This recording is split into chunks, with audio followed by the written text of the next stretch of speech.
Hello, and welcome to Writers Group Therapy. I'm Tom. And I'm Roshni. We're writers helping writers with whatever writing ailments you might have. Whether it's related to your craft or your career, we can help. Are you ready for your session? The doctors are in.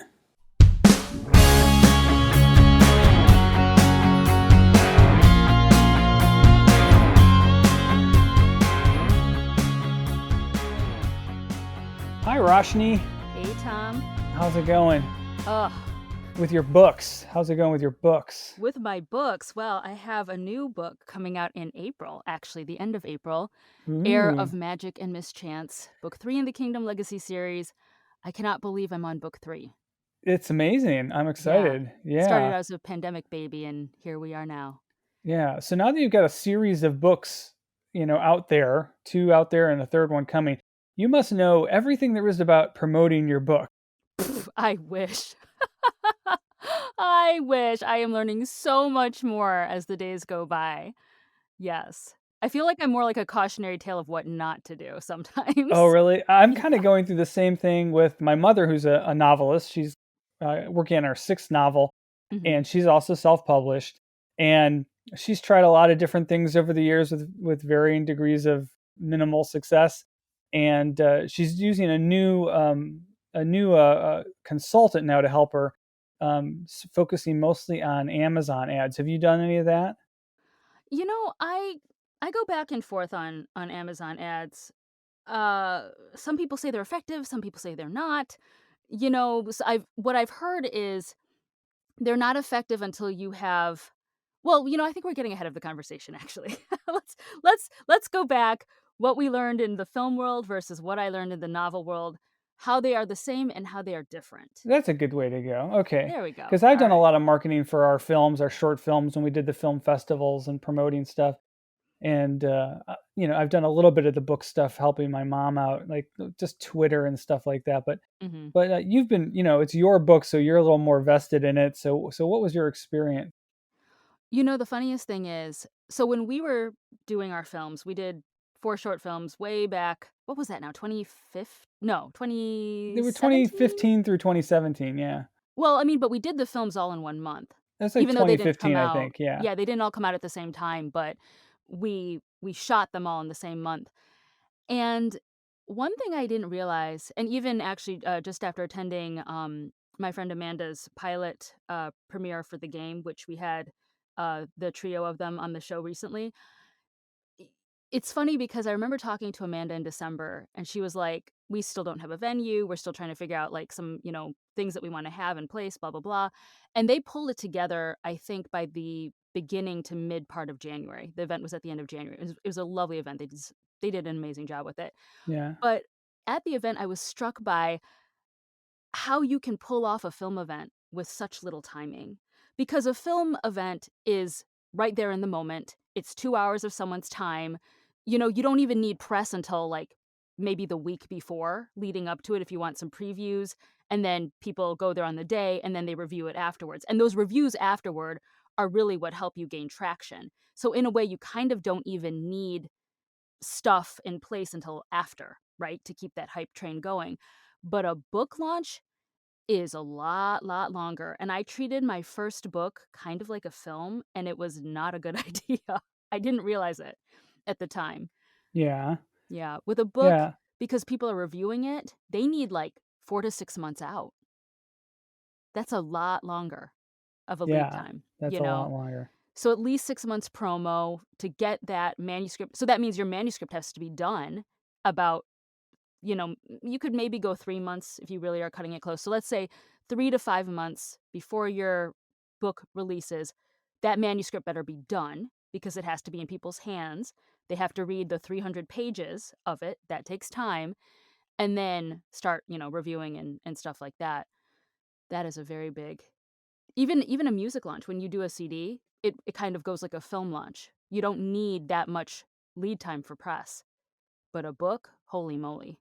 Well, plus, you never know if they're actually going to review it. You spend a lot of time communicating with these people, and they only have so much time to review books, and it Mhm. takes, like you said, it takes a lot of time. So you're doing a lot of promotion to reviewers who may or may not even review it. That's true. That's true. And Yeah. it's kind of like a secondhand, marketing. You're marketing to the reviewers that will hopefully market your book for you by doing a review, versus like what the game did and what we did in our stuff is, we used we tried to go directly to the people who would watch it and promote it for us. Mhm. But like I said, it's a much shorter to ask someone to listen to a CD or to watch a movie or watch a TV show is a lot less of an ask than read my novel, Yeah, exactly. It's you the same know? thing with scripts too. You send a Mhm. script to someone, they're going to read the first 5 pages and decide whether they really want to read the rest of it. Yeah. But unlike that, with a script, usually when you're pitching it to make it. You're not pitching a script for review. You know what I'm saying? Whereas, like, a book, you put it out there because you want people to review it so other people will buy it.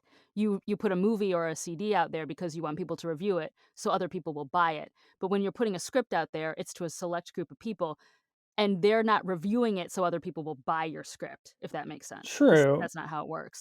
It depends on who you're sending it to. Obviously, if you're sending it to producers and studios or production companies, yeah.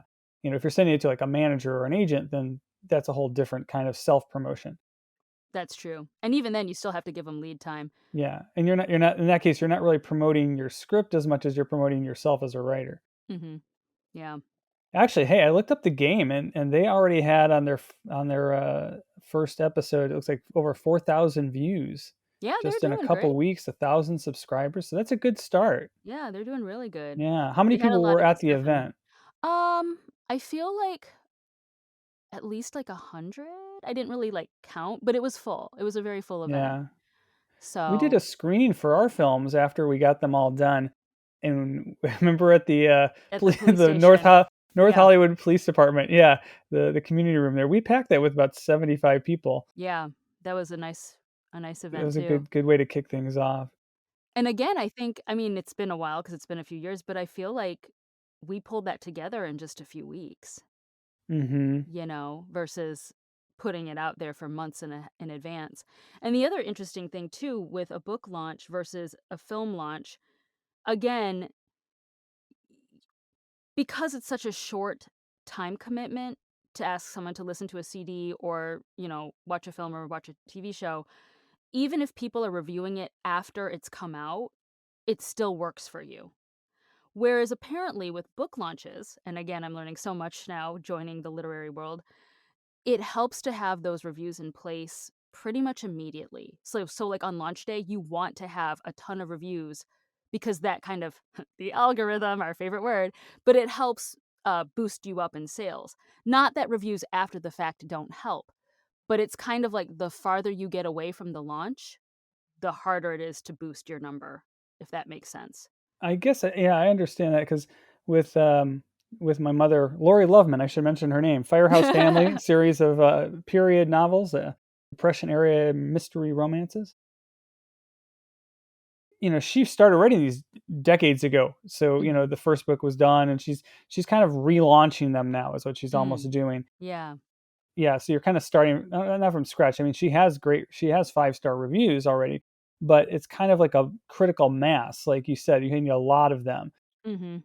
So now she's doing these Amazon ads to try to get people to buy the book and then hopefully review the book, which will then spur other people to buy the book and review the book and kind of build on that and kind of like a snowball, snowball gaining, more snow as it goes downhill kind of thing. Mhm. That's the whole point of that analogy. Why did I have to explain it? And it's funny with reviews, I feel again, maybe it's because of the length of time that you're spending with a book versus like a film. I feel like with reviews, I have to ask people for reviews. I found that out. I have to ask you specifically, "Hey, I'll give you a free copy. Please review it." Because and I'm like this myself. I'm a pretty avid reader. I mean, not even the books I narrate, but just in general, I love reading. But a book really, really has to get me one way or another, either really good or really bad for me to put a review up of it. No, And and so, a lot of people are like that. It's like yeah. most people will only report something on like Yelp or, those kind of things if they have a bad experience. Or if they have a really stellar one that they're Oh, like, "Oh my yeah. gosh," Mhm. but never like an average like, "Oh yeah, it was cool. I'd come here again, people were kind enough. Like, they're not gonna put an average experience. Like, yeah, it's not they're not driven to do that, Mhm. unless their thing is to do book reviews. Then they'll review everything they read. But Yes. the average reader is just gonna be like, "Oh, I read it, it was okay," but move Mhm. on. Yeah. Even if they like it though, they might not think to go back and review it unless Amazon has a way to like prompt them, "Hey, remember you bought this? Do you want to write a review?" Yeah. I would Well, write reviews for your books, but for some reason I'm banned from writing reviews on Amazon. I don't know why. I got it's banned. all good, it's all good. Well, one thing else too that I found out that's really interesting, and again, this is probably the difference between film critique and book critique.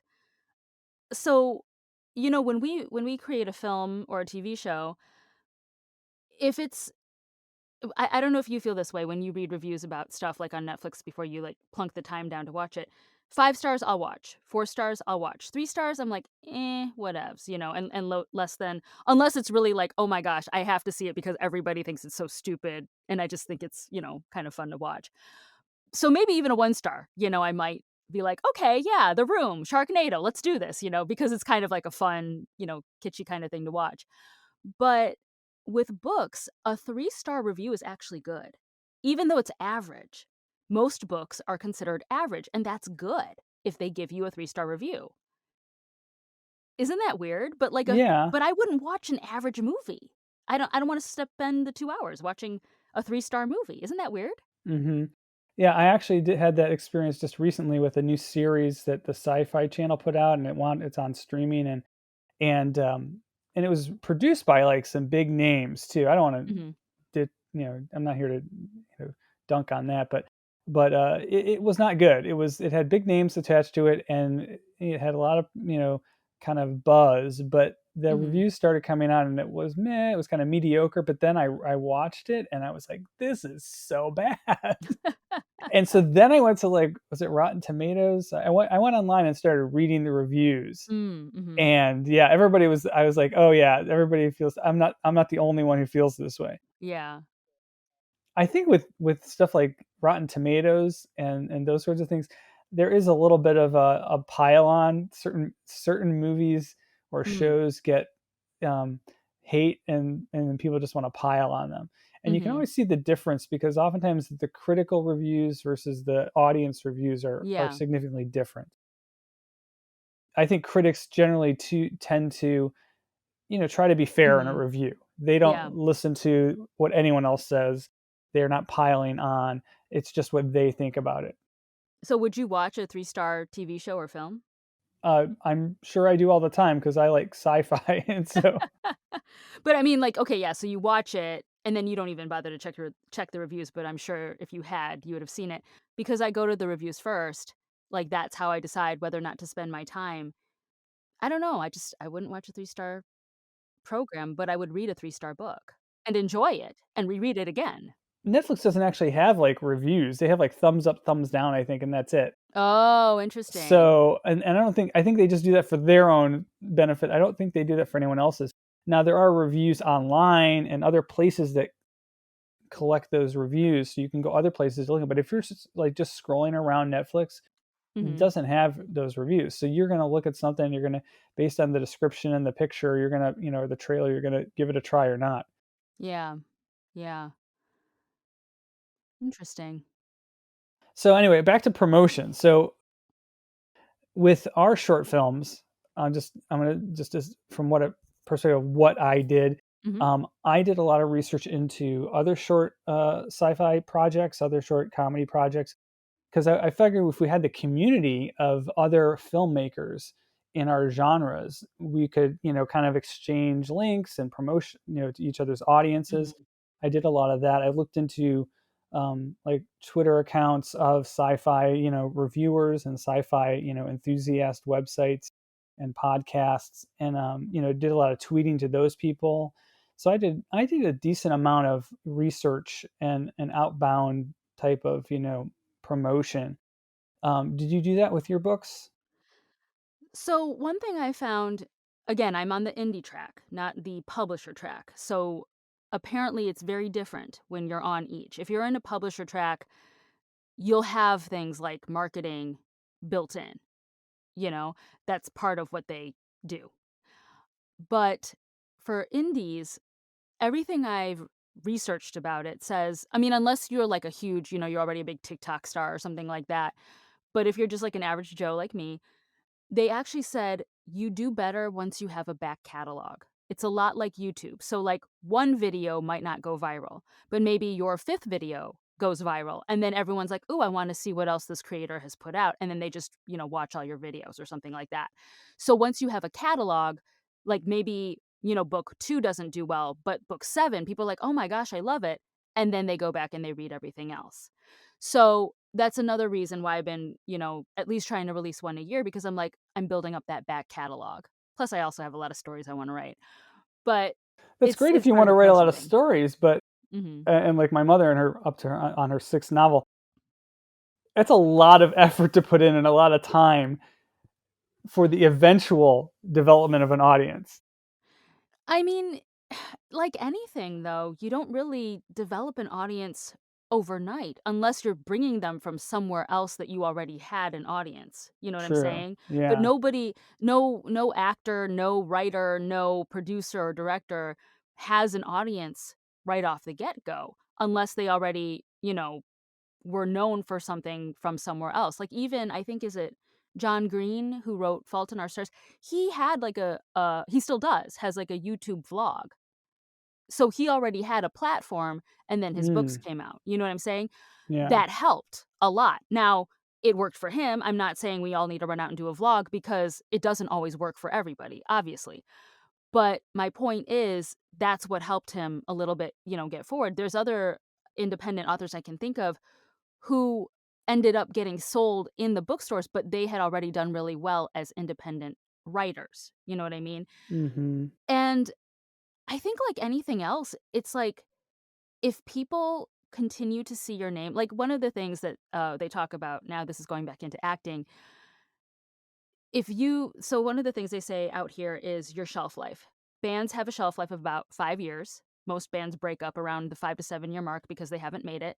Comedians have a 10 years before they break into the industry or give up. Actors out here have a shelf life of 2. A lot of actors give up after 2 years because they're like, I didn't make it big, and they go back home. Interestingly enough, if you can make it past a certain point, the casting directors keep seeing your name and they're like, "Oh, Roshni's still here. I'm gonna call her in. Oh, she's good. I'm gonna call her back." And a lot of it is just people see your name over and over and you're submitting over and over and they're like, "She's still in town. Yeah, I liked her. Yeah, yeah, let's bring her back." Do you know what I'm saying? It's kind of the same thing. I put out one book, people be like, "Okay." But if I put out 5, then they're like, "She's still here. She's still writing. Okay, let's read this." That's how I view it anyway. Okay. I mean, obviously, nobody ever makes it with their first script either, so screenwriting's, um, you gotta keep writing and improving and what have you, but with books, you're hopefully putting out solid books each time. You don't we can have lots of scripts that are, like, buried in a pile, stuff we wrote 20 years ago or 10 years ago or 5 years ago that may never see the light of day, but it was at least part of the process so that your next script is better. But one thing though too about scripts versus books is a novel you can still because it is largely a solo activity. Yes, you have to hire an editor. Yes, you should hire someone to design your book covers. But if you cheaped out and did your own editing and proofreading and designed a cover on Canva. Like, you could cheap out on it, I'm not saying you should, but you can go pretty cheap and self-publish, and it doesn't cost you a lot of money. A script still costs money. Either you sell that puppy or you make that puppy, and that's money right there, because now you're hiring a director, and a producer, and crew, and cast, and you need sets, and you need wardrobe, and you need make you know what I'm saying? Your script is not just by itself. Whereas a book, Sure. you can still kind Yeah. of, "Here you go, that's it by itself." You know what I'm saying? Yeah. Screenwriters don't really promote themselves based on their scripts so much as the products that they Mhm, produce from them. So, mhm. Yeah. although there are a lot of screenwriters who have made a lot of money selling scripts that never got made. I've heard of those people like that. That it happens, where Mhm. somebody just happens to write scripts that someone buys but then doesn't make. or pilots that don't get picked up, that kind of thing. I mean, there's script doctors out there. I don't even know how you would get that job in particular. I feel like there's a lot of writing jobs that, like, people fall into that are lucrative, like being, a ghostwriter or being a script doctor, and it's probably just right time, right place, and who you know.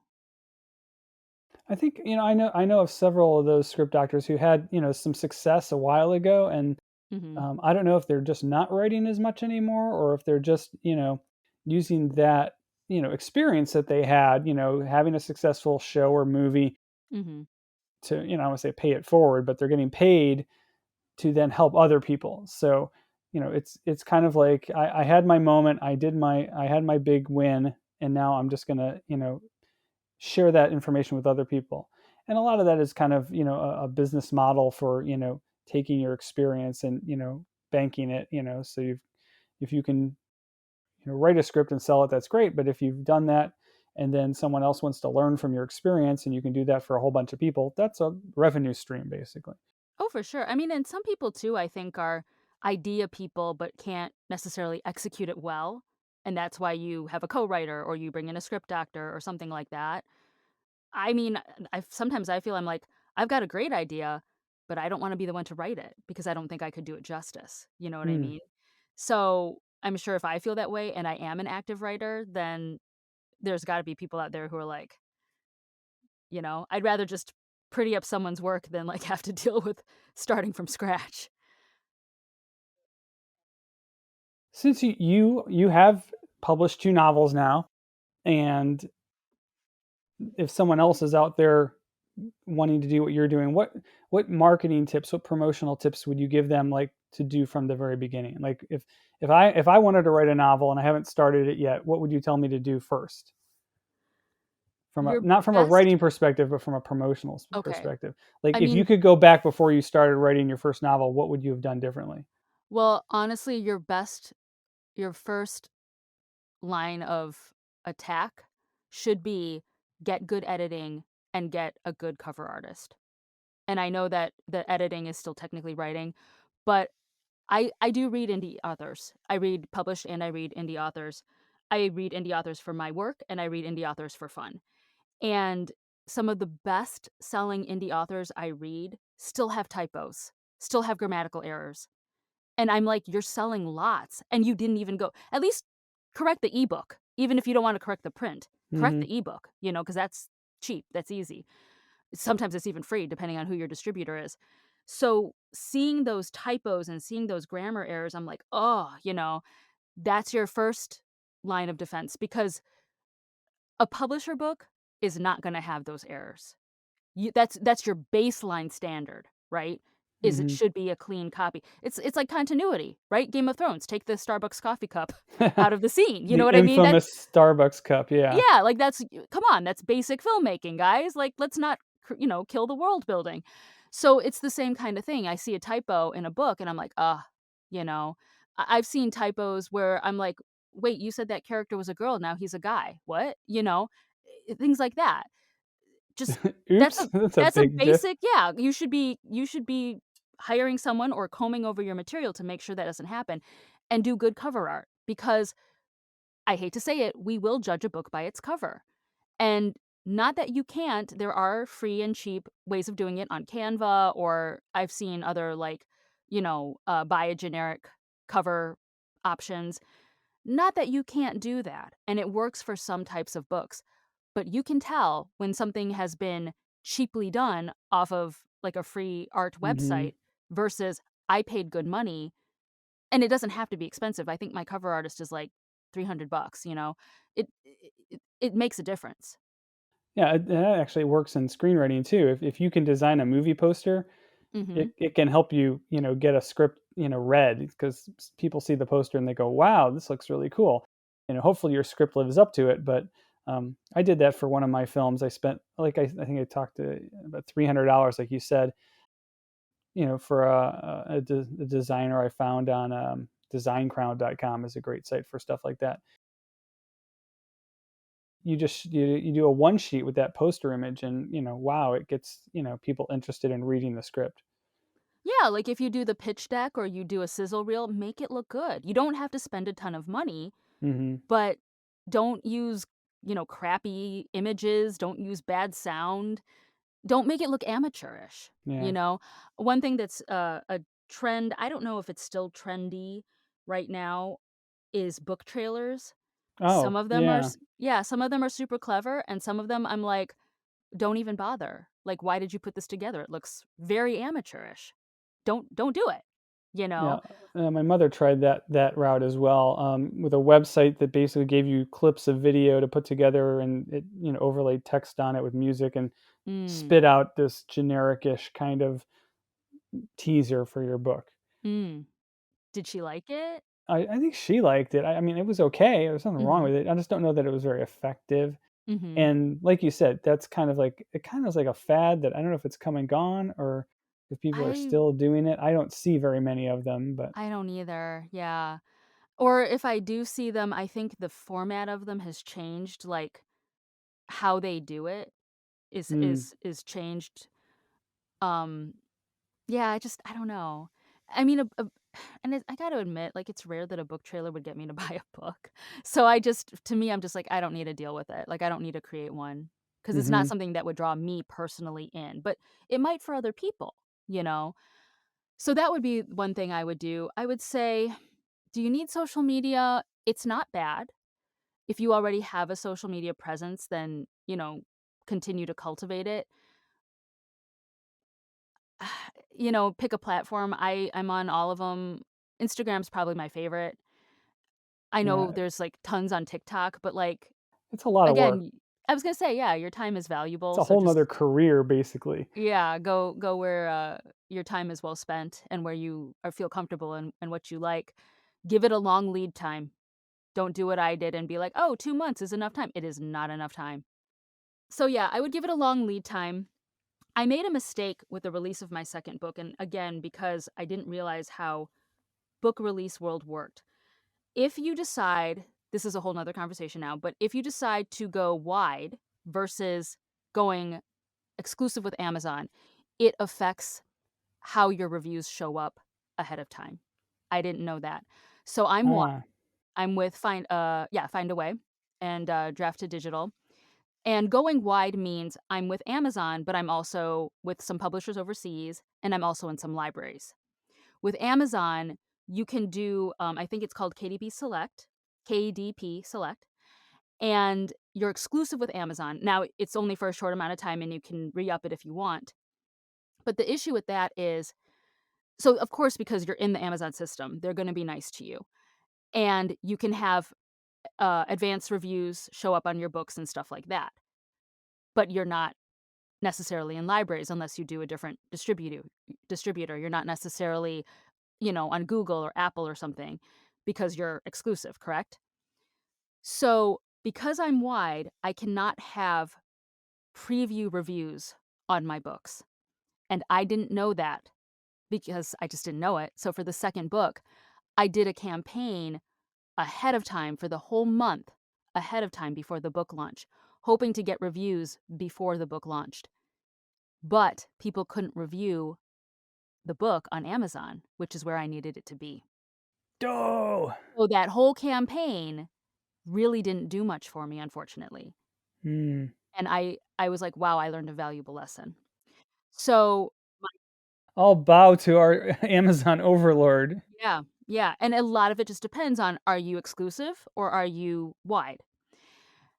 So now with this upcoming release, I have started the tour. The book release is April 25. The tour starts April 25, and it goes for the week following the release. So Okay, any reviews will now be able to be posted on Amazon because the book will officially be out. cool. I am not making that same mistake again. There you have it. Learn Yeah. from Roshni's mistake. Oh, yeah. So start early, know what you are if you're wide or if you're exclusive. Give it a long lead time. Make sure you've got that manuscript ready to go for people to read it at least 4 to 6 months out, maybe 3 months if you really wanna push it. Yeah. I'm trying to think what Okay. else. So, no, that's really interesting. It's a different kind of marketing, and I've been in marketing for a long time, but it's a whole different beast. I did a lot of research as I went. I didn't do any of the research ahead of time because I didn't know what I was looking for. Well, what are you doing that you're promoting? Do you promote your short films, your web series, your books? Let us know if you have any cool tips or tricks on promotion. We'd love to share them with the audience. Otherwise, we will see you next time. Make sure to follow us on Instagram, Twitter, WG Therapy, and we'll see you next time.